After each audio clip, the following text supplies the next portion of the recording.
আসসালামু আলাইকুম। আমি মোহাম্মদ আব্দুর রাজ্জাক, গ্লোবাল ট্যুরিজমের পক্ষ থেকে জর্ডানে আপনাদের সবাইকে স্বাগতম জানাচ্ছি।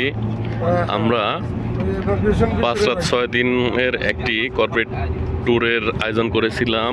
ট্যুরের মূল আয়োজক তুষার সিরামিক্স লিমিটেড, তাদের ট্রাভেল পার্টনার হিসাবে আমি আব্দুর রাজ্জাক গ্লোবাল ট্যুরিজমের পক্ষ থেকে এসেছি। এই 5 রাত 6 দিনের ট্যুর শেষ করে আজকে আমরা এয়ারপোর্টের উদ্দেশ্যে বা বাংলাদেশের উদ্দেশ্যে রওনা করেছি। পথিমধ্যে এখন আমাদের এই 5 রাত 6 দিনের ট্যুরের অভিজ্ঞতা আপনাদের সাথে শেয়ার করব।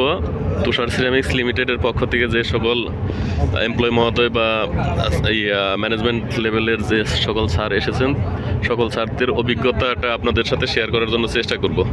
এরই ধারাবাহিকতায় তুষার সিরামিক্স লিমিটেডের পক্ষ থেকে যে স্যার এসেছেন, জনাব মোহাম্মদ কায়ুম স্যার কিছু বলবেন।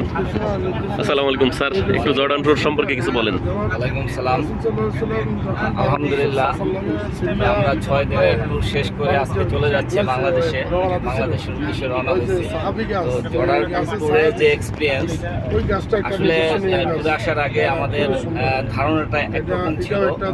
এই 6 দিন ট্যুর করার পরে আমাদের সম্পূর্ণ ধারণাটাই জর্ডান সম্পর্কে চেঞ্জ হয়ে গেছে। কারণ আমরা এখানে আসার আগে চিন্তাও করি নাই যে এত সুন্দর বা এত দর্শনীয় জায়গা এখানে আছে। আমরা ওয়াদিরাম নামে একটা জায়গায় গেছি, সেখানে তাঁবুর মধ্যে ছিলাম। খুবই সুন্দর একটা ফিল্ম ছিল ওখানে। সাহাবীদের বা আমলের বা তার আগের মুসা নবীর আমলের যে পানির ছিল, পানির প্রবাহ ছিল, তারপর তাদের নিদর্শন ছিল, সেগুলো দেখতে পারছি। তারপরে সেখান থেকে আমরা ডেড সিতে গেছি। ডেড সিতে আমরা নেমে ভাসছি। এটা আসলে একটা অন্যরকম অনুভূতি ছিল, যেটা আমরা শুনছি ইতিহাস থেকে, বাট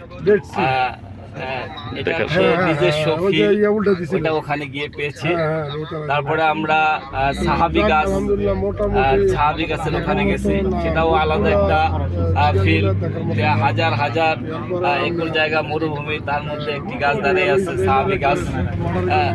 তারপরে হযরত মুহাম্মদ সাল্লাল্লাহু আলাইহি সাল্লামের পালক পুত্র, তার যে মুতার যুদ্ধে তারা 3 জন সেনাপতি শহীদ হয়েছেন, সেখানে গিয়েছি। আসলে জর্ডানের আরো অনেক দর্শনীয় জায়গা আছে, সেগুলো আমরা ভিজিট করতে পারি নাই সময়ের অভাবে, ঠিক আছে। তারপরে আসহাবুল কাহাফ, যেখানে ওই 7 জন মুসলমান একটা গুহার মধ্যে 300 বছরের মতো ছিল, সেই জায়গাও দর্শন করেছি।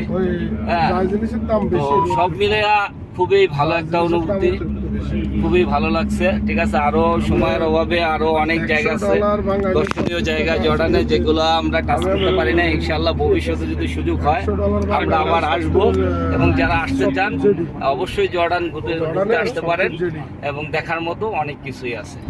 ওকে, ভালো থাকবেন স্যার, আবার দেখা হবে কোনো এক ট্যুরে ইনশাআল্লাহ।